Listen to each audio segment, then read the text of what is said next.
बच्चों, welcome to my channel seed academy और मैं हूं आपके साथ नेहा। आज का सेशन हमारा मैथ्स का है और ऑन डिमांड किसी बच्चे ने 8th क्लास के किसी बच्चे ने चैप्टर नंबर 5 का अलजेब्रिक एक्सप्रेशन एंड आइडेंटिटीज की डिमांड की थी, जिसके लिए मैंने वीडियो बनाई है। तो बेसिकली इसमें जो 8th स्टैंडर्ड के बच्चे होते हैं वो सभी सीबीएसई फॉलो करते हैं ज़्यादातर। तो ये सीबीएसई का ही चैप्टर है जिसकी आज हम लोग बारे में बात करेंगे और इसके लिए मैंने एक्सरसाइज 9.1 दी है। तो आज के सेशन में हम लोग 9.1 को सॉल्व करेंगे। तो चलिए देर ना करते हुए अपना सेशन स्टार्ट करते हैं कि बेसिकली जो हमारा चैप्टर है आज का वो है अलजेब्रिक एक्सप्रेशन एंड आइडेंटिटीज। पहले आपको जब चैप्टर का नाम अलजेब्रिक एक्सप्रेशन है तो बेटा आप लोगों को पता होना चाहिए कि अलजेब्रिक एक्सप्रेशन होता क्या है, और आपको उस चीज को अगर कोई चीज लिखी हुई है इन मैथमेटिक टर्म्स और अगर आपसे पूछा जाता है कि क्या ये अलजेब्रिक एक्सप्रेशन है तो आपको पता होना चाहिए क्या ये अलजेब्रिक है या नहीं है। तो एक एग्जाम्पल लेते हैं कि मैंने एक एग्जाम्पल मैंने लिया है कि यहाँ पर एक x + 5 है। क्या यह एक अलजेब्रिक एक्सप्रेशन है? यस, ये एक अलजेब्रिक एक्सप्रेशन है। बेसिकली बेटा अलजेब्रिक एक्सप्रेशन जो होता है जिसमें हम लोगों के वेरिएबल्स और कांस्टेंट को मिलाकर जब कोई इक्वेशन बनती है उसे अलजेब्रिक एक्सप्रेशन कहा जाता है। इसमें आप देख रहे हो कि वेरिएबल्स में ऑलरेडी आपको बहुत बार बता चुकी हूँ। वेरिएबल्स वो होते हैं जिसमें हम अल्फाबेट्स यूज करते हैं। जैसे आप कई बार देखते हैं यहाँ पर क्या है, x मैंने यूज किया है x + 5। तो x क्या है, x की वैल्यू एक अल्फाबेट है तो उसकी वैल्यू हमें नहीं पता है, तो इसको हम एक वेरिएबल बोलते हैं कि जिसकी जो वैल्यू है वो वेरी करती है, जिसे हमें फाइंड आउट करना होता है, इसलिए इनको वेरिएबल्स बोला जाता है। और जिसकी वैल्यू हमें पता होती है उसको कांस्टेंट बोला जाता है। 5 यहाँ पर कांस्टेंट है। ठीक है, इतनी बात समझ में आया आप लोगों को? फिर से ध्यान देंगे कि जो भी अल्फाबेट्स किसी भी लीनियर इक्वेशन में अलजेब्रिक एक्सप्रेशन में जब आते हैं, जैसे आप कई बार आप डिनोट करते हो, जैसे x + 5 मैंने लिया है, कई बार आप देखते हैं y - 2 लिखा हुआ है। अगर मैं ले लूं 3m + 5 ले लेते हैं, 7n - 6 ले लेते हैं, या फिर आपका z/3 + 4 ले लेते हैं। तो ये मैंने आपको कुछ एग्जाम्पल्स दिए हैं। इसमें आप देख सकते हैं कि जो x है बेटा यहाँ पर x + 5 है, तो आपका वेरिएबल कौन हुआ? वेरिएबल आपका है x और कांस्टेंट आपका है 5। सेम कंडीशन आपका दूसरा अगर हम लेते हैं तो एग्जांपल उसमें y - 2 है, तो 2 जो है वो आपका कांस्टेंट है क्योंकि हमें 2 की वैल्यू पता है, और जो वेरिएबल है वो हमारा क्या है, y है, क्योंकि y की वैल्यू हमको क्या करना है, निकालनी है। उसके बाद नीचे आते हैं तो यहाँ पर आप देखते हैं जो 5 है वो आपका कांस्टेंट है। यहाँ पर आप कंफ्यूज नहीं होंगे, जो 3m जो आपको यहाँ पे 3m दिया हुआ है बच्चों, यहाँ पर क्या है, जो बेसिकली 3m का मतलब होता है कि 3 × m, कि मतलब जो 3 है वो m से मल्टीप्लाई कर रहा है। लेकिन जब आप किसी वेरिएबल के साथ कोई कांस्टेंट आ जाता है तो वो कांस्टेंट नहीं कहलाता है, वो उसका कोफिशिएंट कहलाता है। क्लियर है? इस बात को बहुत ध्यान से सुनेंगे। फिर से मैं रिपीट करूंगी कि बेटा जब भी आपका कोई भी चीज, जब आपकी कोई भी कांस्टेंट या कोई भी नंबर जब आपका वेरिएबल के साथ मल्टीप्लाई या डिवीजन में आ जाता है तो वो अपने आप में कांस्टेंट नहीं कहलाता है, वो आपका कोफिशिएंट बन जाता है आपके वेरिएबल का। तो यहाँ पर जो आपका 5 कांस्टेंट है और 3m जो है वो आपका वेरिएबल है। ठीक है, और इसमें से अगर आप और इसको थोड़ा सा डिस्टिंग्विश करना चाहें तो आप बोलोगे जो 3 है वो कोफिशिएंट है m का। ठीक है, तो आपको यहाँ पर क्लियर हुआ कि वेरिएबल क्या होता है, कोफिशिएंट ऑफ वेरिएबल क्या होता है और कांस्टेंट क्या होता है। तो आप किसी भी एक्सप्रेशन में बहुत आराम से फाइंड आउट कर पाएंगे कि वेरिएबल क्या है, कांस्टेंट क्या है और कोफिशिएंट ऑफ वेरिएबल क्या है। ओके, तो नेक्स्ट क्वेश्चन में मैंने एक और आपको एग्जांपल दिया है। यहाँ पर आप फिर से देखेंगे जो 6 है वो अलग से बैठा हुआ है, तो ये आपका क्या है, कांस्टेंट है। ये क्या है, कांस्टेंट है। और यहाँ पे जो 7m है, अगेन सेम कंडीशन आ गई बेटा, जो 7m है, जो 7 इंटू n है। और मैंने आपको पहले ही बताया है कि जब भी किसी वेरिएबल के साथ कोई भी नंबर मल्टीप्लाई या डिवाइड करता है तो वो उसके साथ ही उसका कोफिशिएंट कहलाता है। तो यहाँ पर क्या है, जो 7 है वो क्या है, आपका n का कोफिशिएंट है, और यहाँ पर और 7n आपका पूरा वेरिएबल है। नीचे की बात करते हैं तो z/3 प्लस 4 है, तो 4 आपका क्या है, यहाँ पे कांस्टेंट है, क्योंकि 4 के साथ कुछ नहीं है, 4 अकेला है, तो 4 आपका कांस्टेंट है। और z/3 जो है, यहाँ पर क्या हुआ, सेकेंड कंडीशन मेरी लग गई आपने जो मैंने बताया था कि जो 1/3 है, यहाँ पे आपको पता है कि z/3 क्या होता है, 1/3 होता है, z इंटू हम इसको ऐसे लिख सकते हैं, z इंटू 1/3 लिख सकते हैं। तो बेटा यहाँ पर क्या हुआ, जो 1/3 है वो आपका क्या है, कोफिशिएंट है z का, ठीक है। तो यहाँ पर ध्यान रखेंगे कि अगर कोई भी नंबर अगर वेरिएबल के साथ मल्टीप्लाई या डिवाइड होता है तो वो उसका कोफिशिएंट कहलाता है। तो इतनी सी बात में आपको समझ में आ गया कि आपका वेरिएबल क्या है, कांस्टेंट क्या है और कोफिशिएंट ऑफ वेरिएबल क्या है। ओके, इसके बाद नेक्स्ट इसी में एक चीज और बताएंगे, वैसे पूछी नहीं जाती है लेकिन आपकी नॉलेज के लिए आपको पता होनी चाहिए कि अगर बात करते हैं x+5 की, कि x+5 एक आपका अलजेब्रिक एक्सप्रेशन है और उसको आपको एक नंबर लाइन पे शो करना है। क्या करना है, आपको एक नंबर लाइन पे शो करना है। तो यहाँ पर आप ऑलरेडी जानते हो कि हम नंबर लाइन कैसे बनाते हैं, ऐसे हम नंबर लाइन बनाते हैं, ठीक है। यहाँ पर मैं इधर से 0 से स्टार्ट कर रही हूँ, ये आपके नेगेटिव्स हैं सारे, जो हमारे नेगेटिव इंटीजर्स कहलाते हैं। ऑलरेडी ये चैप्टर मैंने इंटीजर्स आपको पढ़ाया हुआ है। जिस बच्चे ने भी इंटीजर्स चैप्टर नहीं पढ़ा है वो जाकर सीड एकेडमी की वीडियोस में चेक कर सकता है। आपको इसके 3-4 पार्ट मिलेंगे जिससे आपका इंटीजर बिल्कुल क्लियर हो जाएगा, ठीक है। तो अपने वापस पॉइंट पर आते हैं। तो यहाँ पर 0 है, यहाँ पर आपका 1 है, ये 2 है, ये 3, 4 एंड 5, ठीक है। तो बेटा यहाँ पर ये मैंने एक तरह का नॉर्मल लिया है। अब जो यहाँ से यहाँ तक 5 है, लेकिन जो x है, x की वैल्यू क्या है मुझे नहीं पता है। x 1 भी हो सकता है, 2 भी हो सकता है, 3 भी हो सकता है, 4 भी हो सकता है। इवन जो है x की वैल्यू क्या होती है, इनके बीच में भी लाई कर सकती है, in a fraction also. Maybe it will be 2.5 हो सकता है, maybe it will be 3.7, कुछ भी वैल्यू हो सकती है। तो यहाँ पर बात होती है कि जब आपका, लेकिन 0 यहाँ से हम लोग क्या लेते हैं कि यहाँ से आपकी एक वैल्यू यहाँ पर मैंने दिखा दिया है आपको, लेकिन इसको मानिएगा नहीं कि आप यहाँ पर शो नहीं करेंगे इस तरीके से, ठीक है। तो यहाँ पर एक मैंने लेट किया कि यहाँ पर x ने एक जंप किया है, जो x है, और x में क्या हुआ, +5 हुआ, तो x+5 बना, ठीक है। तो आपका ये एक तरह का ये दिखाते हैं कि वेरिएबल हमें क्या करना है, ढूंढना है और उसमें 5 को प्लस करना है जो कांस्टेंट होता है, ठीक है।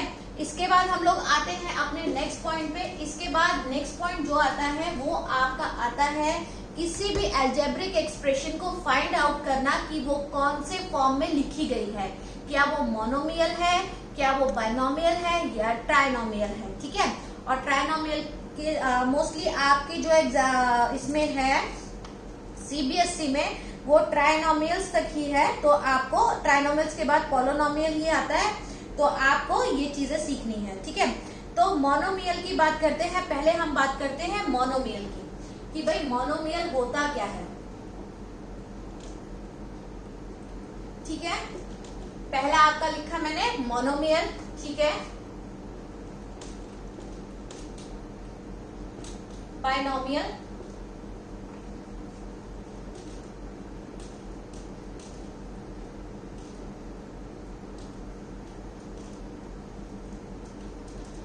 Polynomial, okay. ये आपके क्या है, 4 आपके फॉर्म है जो हमने यहाँ पर लिखी हुई है, ठीक है।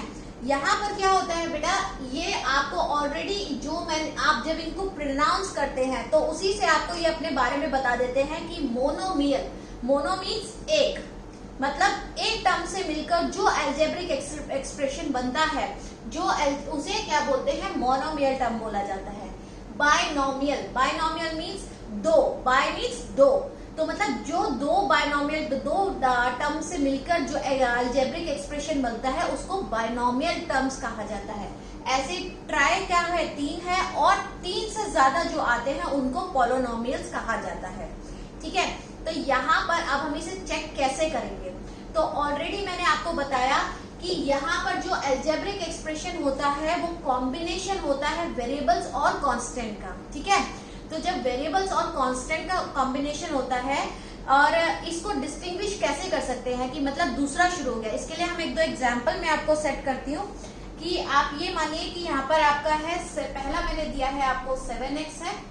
ठीक है, उसके बाद मैं देती हूँ आपको 8x square minus 3, 7x plus y minus 4,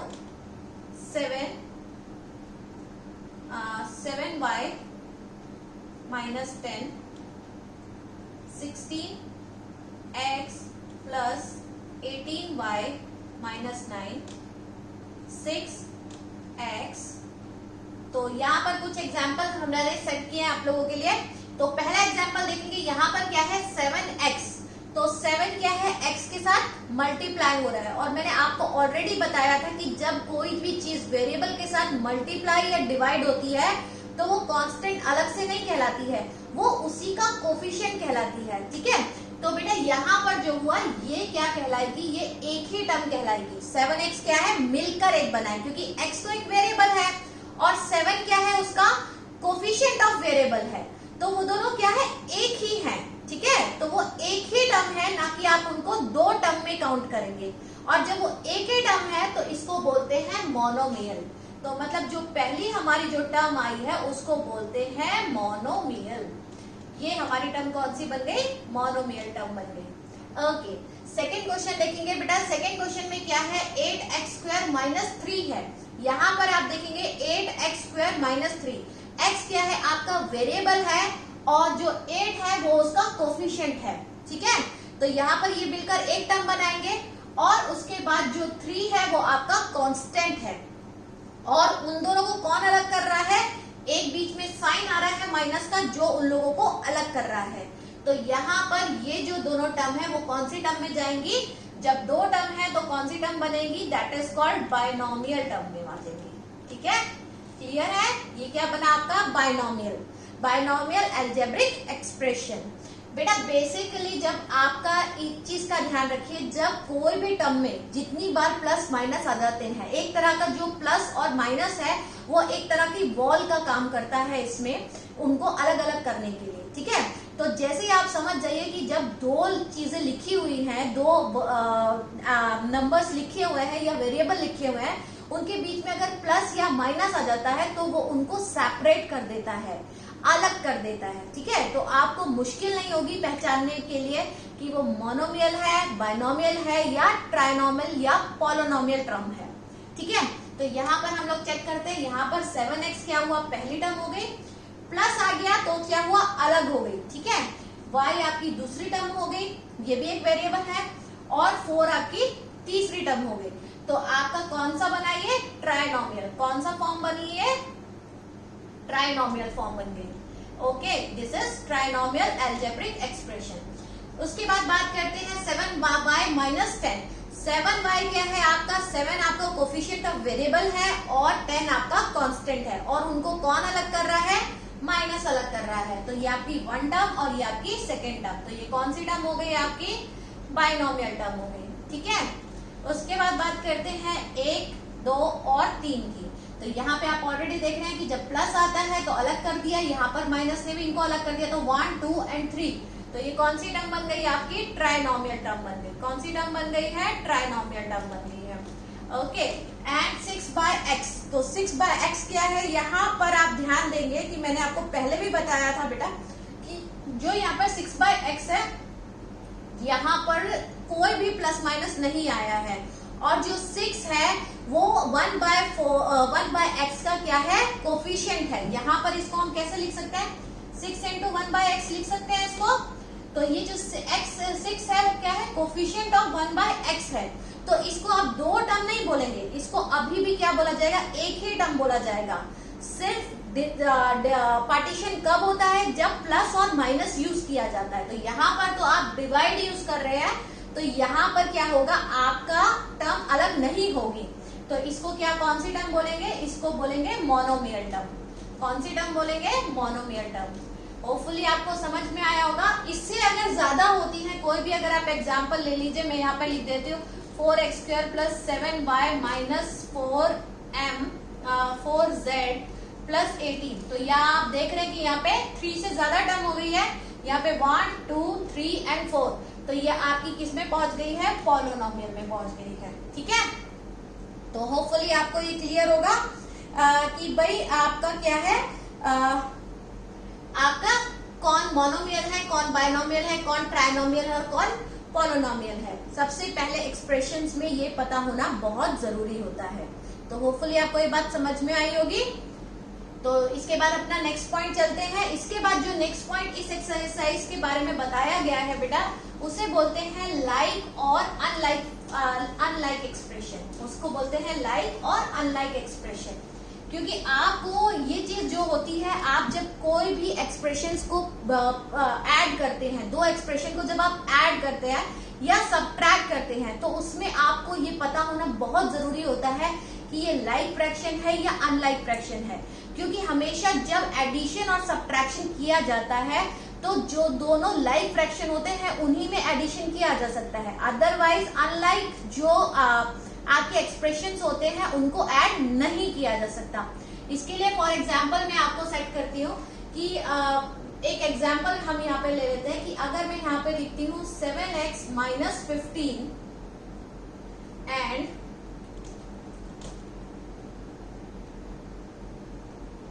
3x + 2। Okay, तो यहाँ पर क्या हुआ है, आपको दो टर्म दी हुई है और आपसे ये पूछा हुआ है कि क्या ये लाइक फ्रैक्शन है या नहीं है। एक्चुअली ये बड़ा ना लेके पहले छोटा लेते हैं हम लोग। ये 7x है और यहाँ पे 3x है। ओके, तो यहाँ पर क्या है, आपका 2 है। अब आपसे पूछा जाता है कि is it a like fraction और नॉट, या अनलाइक फ्रैक्शन। तो यहाँ पर क्या है बेटा, आप क्या करते हैं, वेरिएबल्स को देखते हैं। दोनों के वेरिएबल्स का ध्यान रखा जाता है।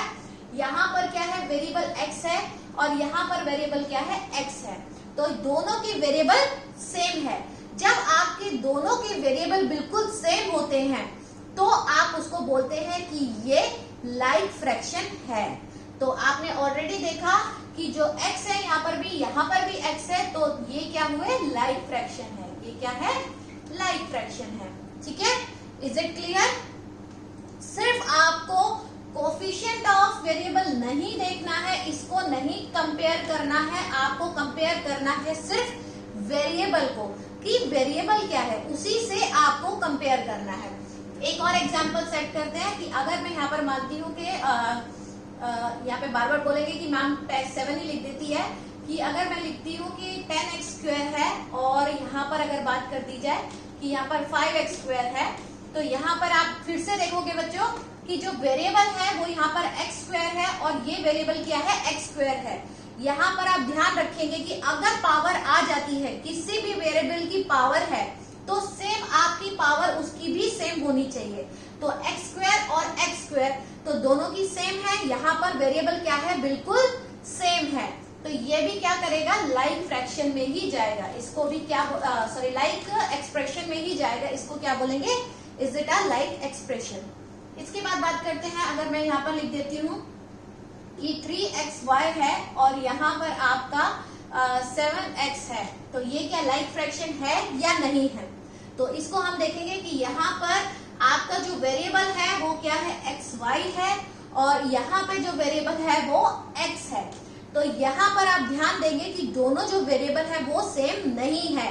यहाँ पर एक y एक्स्ट्रा है, तो आप यहाँ पर x को तो ये सेम है लेकिन y क्या है, एक्स्ट्रा है, इसलिए इसको अनलाइक फ्रैक्शन कहा जाएगा, अनलाइक एक्सप्रेशन कहा जाएगा। इसको लाइक एक्सप्रेशन नहीं कहा जाएगा। This is called unlike.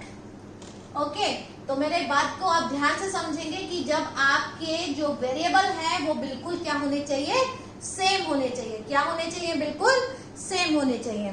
तो अभी इसके बाद वो एक और एग्जाम्पल सेट करते हैं। इसके बाद कुछ एग्जाम्पल्स लेते हैं जो आप बताएंगे कि लाइक है या अनलाइक फ्रैक्शंस है। आपकी बुक में ऑलरेडी एनसीईआरटी में ऐसा कुछ दिया हुआ होगा कि लाइक और अनलाइक है।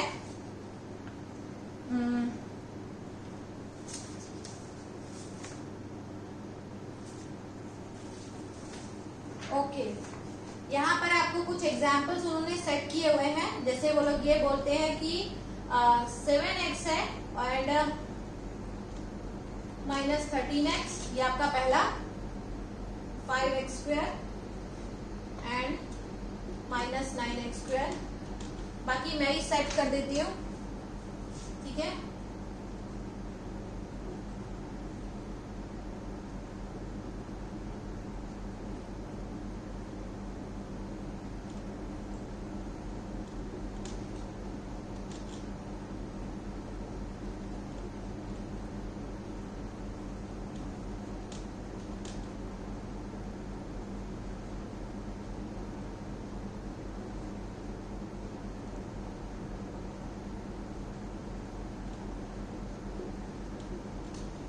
ओके, इसको चेक करेंगे। पहला जो आप एग्जांपल देख रहे हैं, एक है 7x और एक है -13x।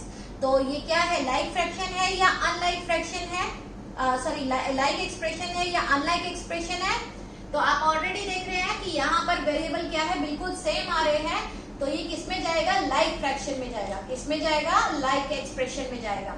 उसके बाद आता है यहाँ पर आपका x² है, यहाँ पर भी x² है, तो ये भी किस में जाएगा, लाइक में जाएगा। अभी यहाँ पर आप देखते हैं, यहाँ पर इसके पास क्या है, mn है और इसके बाद सिर्फ क्या है, n है। तो ये क्या है, बराबर नहीं हुए, तो ये किस में जाएगा, अनलाइक में जाएगा। किस में जाएगा, अनलाइक में जाएगा। उसके बाद x² है, यहाँ पर x है। बेटा अगर पावर चेंज हो जाती है, अब आप यहाँ कहेंगे कि वेरिएबल तो सेम है लेकिन पावर क्या है, चेंज है, पावर भी सेम होनी चाहिए। तो यहाँ पर x² है, यहाँ पर x है, तो ये आपका किस में जाएगा, दोनों मिला के आपका अनलाइक में जाएगा, क्योंकि एक के पास एक x है और एक के पास 2x है। उसके बाद बात करते हैं कि यहाँ पर जो है, यहाँ पर y²x है और यहाँ पर x²y है। आप कंफ्यूजन नहीं करेंगे, यहाँ पर y की पावर 2 है लेकिन y की पावर यहाँ पर 1 है, यहाँ पर x की पावर 2 है लेकिन यहाँ पर x की पावर 1 है। तो इसलिए आप कंफ्यूज नहीं होंगे बिल्कुल भी, और ये भी किस में चला जाएगा, अनलाइक फ्रैक्शन में चला जाएगा। होपफुली आपको समझ में आया होगा कि लाइक और अनलाइक एक्सप्रेशन क्या है। बेसिकली जो इस टर्म का बहुत ही छोटा टर्म है, लेकिन इसको बताने का रीजन बेटा आपका ये है कि जब भी आप अलजेब्रिक एक्सप्रेशन में एडिशन और सब्ट्रैक्शन करते हैं, तो एडिशन हुआ, सब्ट्रैक्शन हुआ, कभी भी एडिशन सब्ट्रैक्शन अनलाइक फ्रैक्शन में नहीं, अनलाइक एक्सप्रेशन में नहीं किए जाते हैं, ठीक है। अगर अनलाइक एक्सप्रेशंस होते हैं तो उनको एज इट इज छोड़ दिया जाता है, आप उनको ना ही ऐड कर सकते हैं और ना ही सब्ट्रैक्ट कर सकते हैं। तो इसलिए ये जानना बहुत जरूरी होता है बच्चों के लिए कि ये लाइक है या अनलाइक है। अदरवाइज बच्चे कई बार अनलाइक एक्सप्रेशंस को भी ऐड और सब्ट्रैक्ट कर देते हैं, जो गलत है। तो इसके बाद हम लोग अपनी एक्सरसाइज पर आ जाते हैं आपकी। होपफुली आपको ये समझ में आया होगा, और जिन भी बच्चों ने नए ज्वाइन कर रहे हैं और जिन्होंने मुझे सब्सक्राइब नहीं किया है, प्लीज बच्चे सब्सक्राइब करें। और आप कमेंट बॉक्स में अपना मैसेज लिख सकते हैं कि अगर आपको किसी भी एक्सरसाइज में एनसीईआरटी की अप टू 12 कोई भी प्रॉब्लम होती है तो आप बता सकते हैं। I will try my level best कि मैं उसकी अच्छी सी वीडियो आपको बना के भेजूं और आपके लिए हेल्पफुल रहे, और आपके जो बेसिक कंसेप्ट हैं, जो आपके फंडा है जो मैथ्स के, वो सारे पूरे क्लियर हों। तो होपफुली लाइक और सब्सक्राइब करना आप नहीं भूलेंगे। तो यहाँ पर एक्सरसाइज 9.1 हम लोग पहले लेते हैं कि 9.1 में आपका जो है क्या दिया हुआ है। पहला क्वेश्चन जो आपका है 9.1 में, एनसीईआरटी की बुक है ये, एनसीईआरटी से मैंने लिया हुआ है कि identify the term their coefficient of each of the following expressions, ठीक है। तो यहाँ पर क्या है, आपको टर्म्स को आइडेंटिफाई करना है और बताना है कि उनके कोफिशिएंट क्या है। ऑलरेडी आप देख रहे हैं कि 5xy z² - 3zy दिया हुआ है, तो उसके कोफिशिएंट आप देख रहे हैं कि ऑलरेडी क्या कोफिशिएंट आया है। तो पहला आपका यहाँ पर क्वेश्चन नंबर 1 है, 1 का 1 पार्ट मैं ले रही हूँ। यहाँ पर लिखा है 5xyz - 3zy।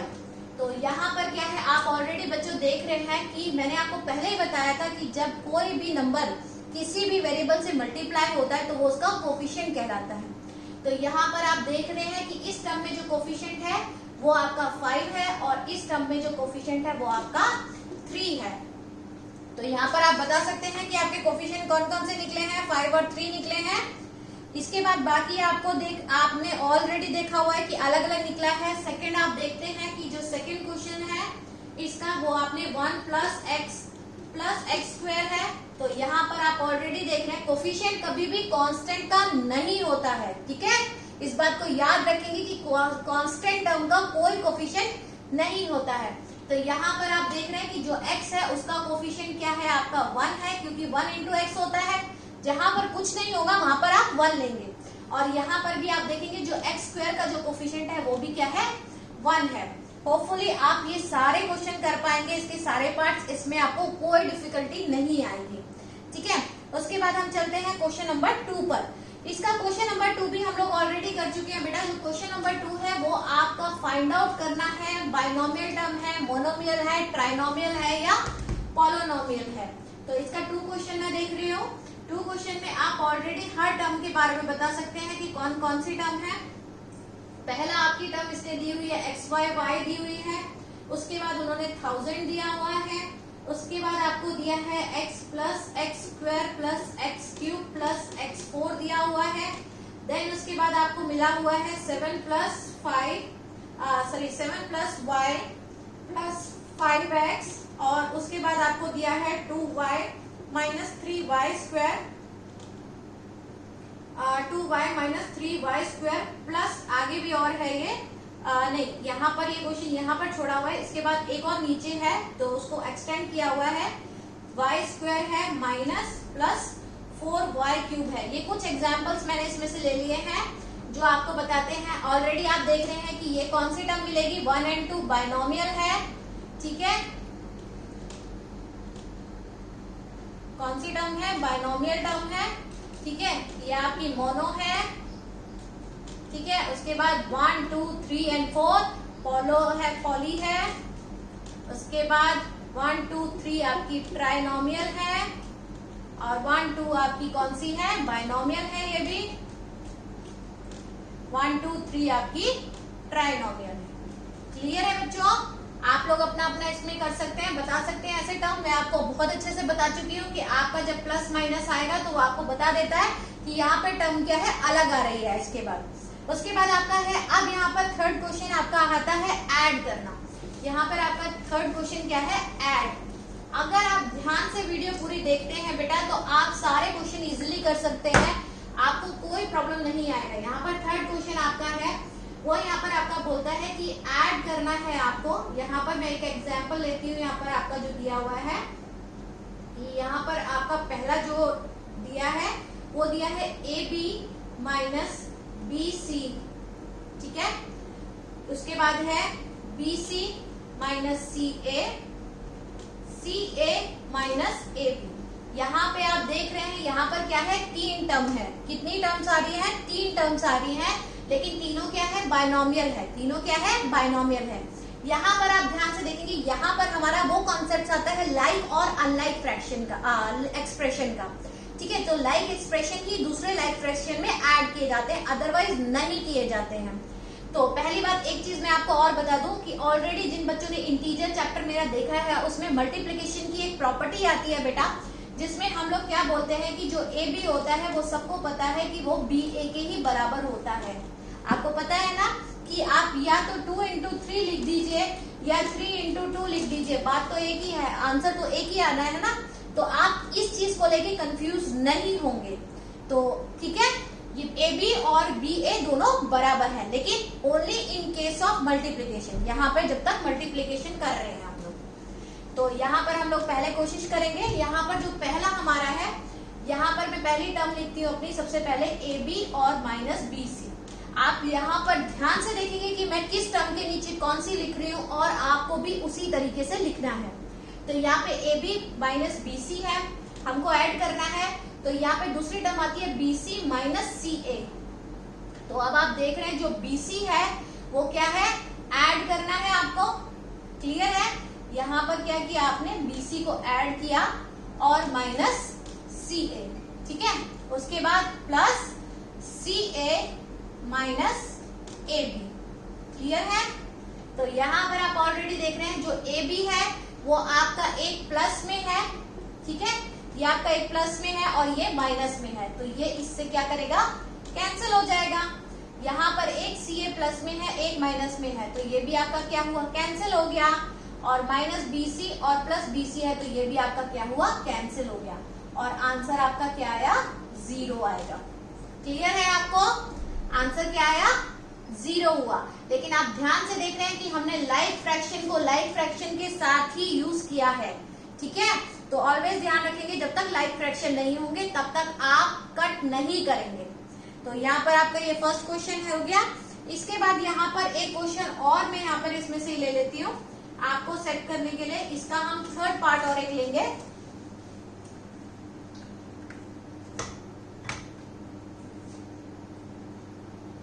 एनसीईआरटी का ही थर्ड पार्ट है ये आपका। यहाँ पर बेटा लिखा है 2p² q² minus 3pq plus 4, ये आपकी एक टर्म है।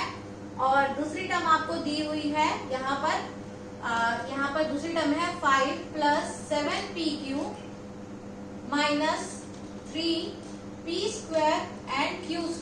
ओके, तो यहाँ पर आपका हो गया। ऑलरेडी आप देख रहे हैं हमें क्या करना है, ऐड करना है। तो यहाँ पर मैंने पहली टर्म अपनी लिखनी शुरू की है, that is called 2p² q² minus 3pq plus 4। कौन सा एक्सप्रेशन है ये, ट्राइनोमियल एक्सप्रेशन है, क्योंकि 3 आपके टर्म्स हैं, तो ट्राइनोमियल एक्सप्रेशन है। यहाँ पर आप क्या करेंगे, plus 5 plus 7pq minus 3p² and q²। तो यहाँ पर आप ऑलरेडी देख रहे हैं कि यहाँ पर अब आप ध्यान से जो लाइक एक्सप्रेशंस है उनको मैच कीजिए। तो यहाँ पर क्या है, p² q² है, तो किसके पास p² q² है, इसके पास है, तो ये दोनों क्या है, लाइक एक्सप्रेशंस है। तो यहाँ पर क्या होगा बेटा, जो ये क्या होता है जब आप प्लस माइनस करते हो ना, तो वेरिएबल्स को प्लस माइनस नहीं किया जाता है। जो वेरिएबल्स होते हैं वो सेम रहते हैं, उनका काम होता है सिर्फ उनको देखकर ये ध्यान लगाना कि क्या उनको प्लस माइनस किया जा सकता है या नहीं, क्या वो लाइक फ्रैक्शन है या नहीं है। आप ऐसा बिल्कुल नहीं करेंगे कि आप p² को p² से कैंसिल कर दें। आप बोलेंगे कि p² में से मैंने p² को माइनस किया और 0 आ गया। No, this is wrong. जब भी आप कोई भी दो चीजों को प्लस माइनस करते हैं तो उनकी वेरिएबल जो रहते हैं वो सेम रहते हैं, उनको आप टच नहीं करते हो, ठीक है। यहाँ पर जो प्लस माइनस होता है वो होता है उनके कोफिशिएंट के साथ। किसके साथ, कोफिशिएंट के साथ। तो यहाँ पर आप देख रहे हैं कि यहाँ पर आपका जो 2 है, कोफिशिएंट यहाँ पे 2 है और यहाँ पे कोफिशिएंट -3 है। तो 2 और -3, तो आपको पता है, मैं ऑलरेडी आपको इंटीजर चैप्टर में बता चुकी हूँ कि एक अगर प्लस होता है और एक माइनस होता है तो प्लस माइनस किया जाता है, लेकिन साइन हमेशा ग्रेटर का आता है। तो यहाँ पर क्या आंसर आएगा, -1। तो -1 आ गया और पीछे आपके वेरिएबल जो है वो हो गए सेम आ गए। तो p² q² सेम आ जाएगा। इसको हमने सॉल्व कर लिया। उसके बाद क्या हुआ बेटा, यहाँ पर आप देखेंगे कि अगला हमारा जो टर्म आता है वो आती है -3pq और यहाँ पर +pq। तो यहाँ पर क्या हुआ, प्लस और माइनस हुआ। तो प्लस माइनस सेम चीज होगी, आप वेरिएबल को टच नहीं करेंगे, वेरिएबल सेम रहेंगे, सिर्फ आप उनके जो कांस्टेंट कोफिशिएंट है उनके साथ आप लोग जो है कैलकुलेशन करेंगे। तो यहाँ पर इसका कोफिशिएंट ऑफ वेरिएबल यहाँ पर जो है ये 7 है और यहाँ पर -3 है। तो 7 - 3 क्या होता है, +4 होता है, 4pq आ गया, ठीक है। ये दोनों सॉल्व हो गई। उसके बाद हमारा सिंपल सा दो चीजें बचती हैं, 4 और 5 है, सिंपल है, 9 आपने ऐड करके लिख दिया, तो ये आपका आंसर आता है। यहाँ पर माइनस, तो आप इसको लिख सकते हैं -p² q² plus 4pq plus 9 is your answer. बेटा क्लियर है आप लोगों को, ये आपका क्वेश्चन नंबर 3 का थर्ड पार्ट है। ओके, तो इसके बाद लास्ट क्वेश्चन आपका है क्वेश्चन नंबर 4 है। यहाँ पर आपका क्वेश्चन नंबर 4 की बात करते हैं कि अब आपकी क्वेश्चन नंबर 4 की क्या है। तो 4 आपका जो है वो लास्ट इस एक्सरसाइज का क्वेश्चन है और वो रिलेट करता है आपका सब्ट्रैक्ट से कि अगर दो अलजेब्रिक एक्सप्रेशंस को क्या करना हो, सबट्रैक्ट करना हो। यहाँ पर भी जब आप सबट्रैक्ट कर रहे हैं तो लाइक और अनलाइक फ्रैक्शन होना कंपलसरी है। ओके, तो यहाँ पर मैं एक एग्जांपल ले लेती हूँ।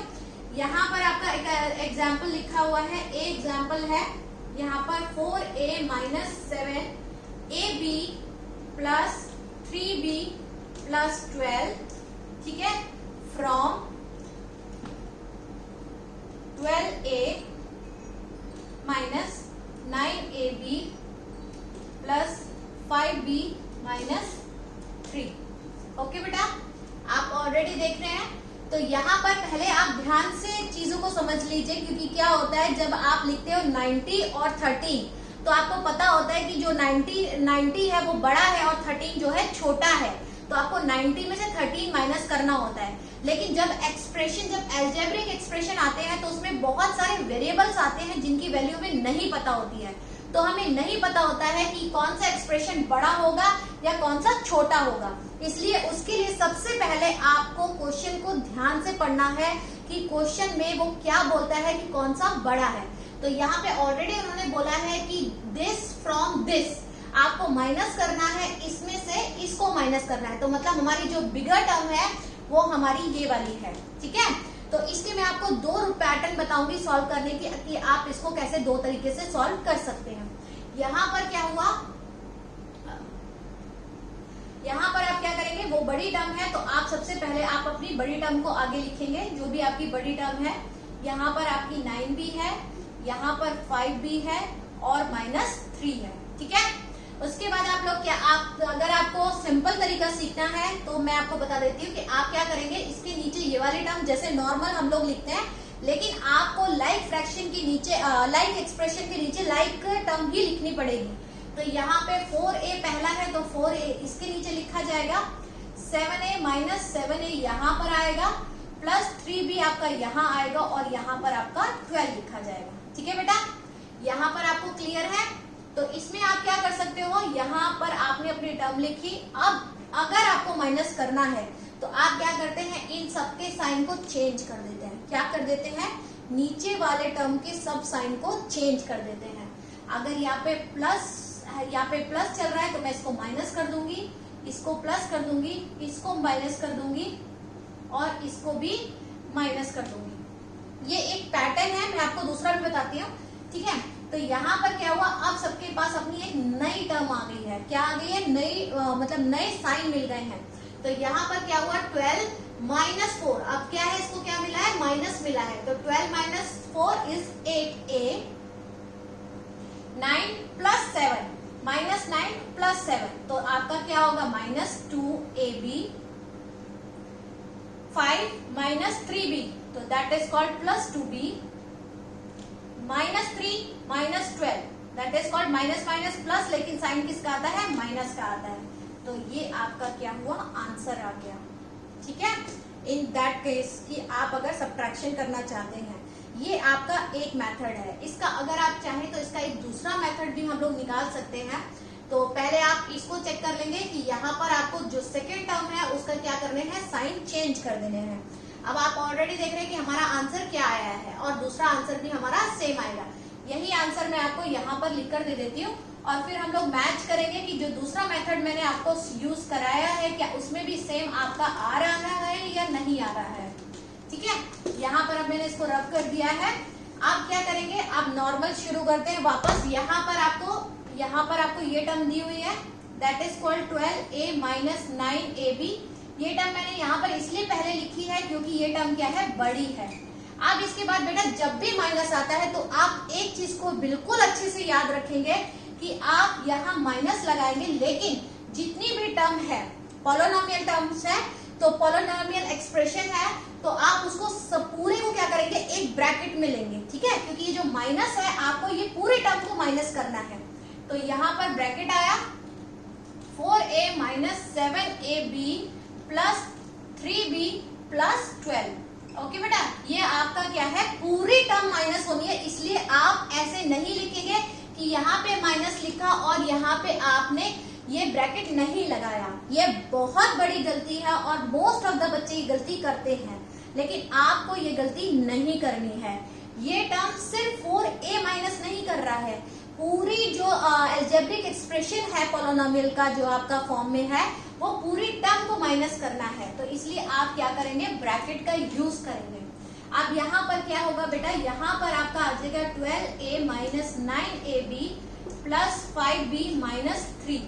तो यहाँ पर ऑलरेडी बच्चों को पता है कि जब भी किसी ब्रैकेट के बाहर माइनस होता है और आपको वो ब्रैकेट ओपन करना होता है तो ब्रैकेट के अंदर जितनी भी टर्म्स होती है उनके सबके साइन क्या होते हैं, चेंज हो जाते हैं। क्या हो जाते हैं, चेंज हो जाते हैं। प्लस माइनस बन जाता है, माइनस प्लस बन जाता है। ओके, तो यही चीज हम यहाँ पर करेंगे कि यहाँ पर 4a क्या है, अभी प्लस में है तो ये क्या हो जाएगा, माइनस 4a हो जाएगा। यहाँ माइनस 7ab है तो ये प्लस 7ab बन जाएगा। यहाँ पर अभी प्लस 3b है, ये आपका माइनस 3b बन जाएगा। और ये आपका प्लस 12 है जो आपका माइनस 12 बन जाएगा। क्लियर है? या अगर मैं आपको बोलूं तो आप बहुत अच्छे से जानते हैं कि इंटीजर्स में आपको पता है कि प्लस माइनस माइनस होता है, माइनस माइनस आपका प्लस होता है, माइनस प्लस आपका माइनस होता है और माइनस प्लस आपका माइनस होता है।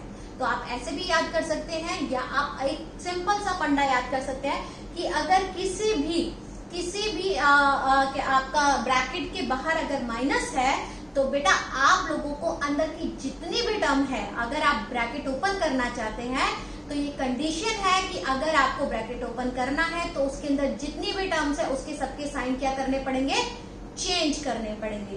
प्लस माइनस बनेगा, माइनस प्लस बनेगा, उसके बाद ही वो ब्रैकेट खोल के आपका अंदर आ पाएगा। ओके, तो इस बात का आप याद रखेंगे कि आपको साइन चेंज करने हैं। अब आप क्या करेंगे, लाइक फ्रैक्शंस को आपस में यूज करेंगे। यहाँ पर आप ऑलरेडी देख रहे हैं 12a का लाइक फ्रैक्शन 4a है, एक प्लस में है एक माइनस में है तो आएगा 8a हो गया।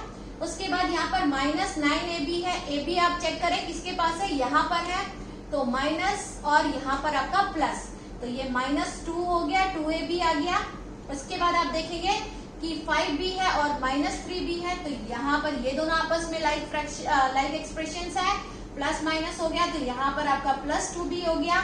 और ये माइनस 3 और माइनस 12 आपकी क्या है, कांस्टेंट है। क्या है, कांस्टेंट है। तो ये आपके क्या हुए, माइनस माइनस प्लस, लेकिन साइन किसका आता है, माइनस का लगता है।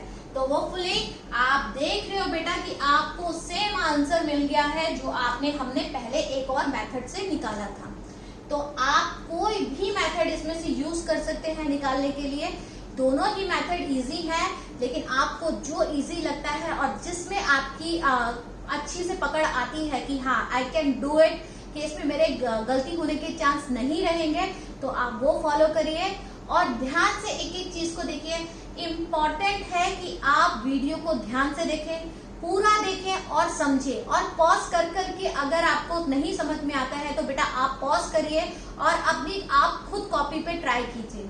तो होपफुली आपको मेरा सेशन पसंद आया होगा। अगर कोई भी टॉपिक आपको पूछना है या आपको कुछ भी प्रॉब्लम है तो आप कमेंट बॉक्स में मुझे लिख सकते हैं। जल्दी ही मिलूंगी अपनी नेक्स्ट वीडियो में। होपफुली आपको पसंद आई होगी। Do practicing. Thank you.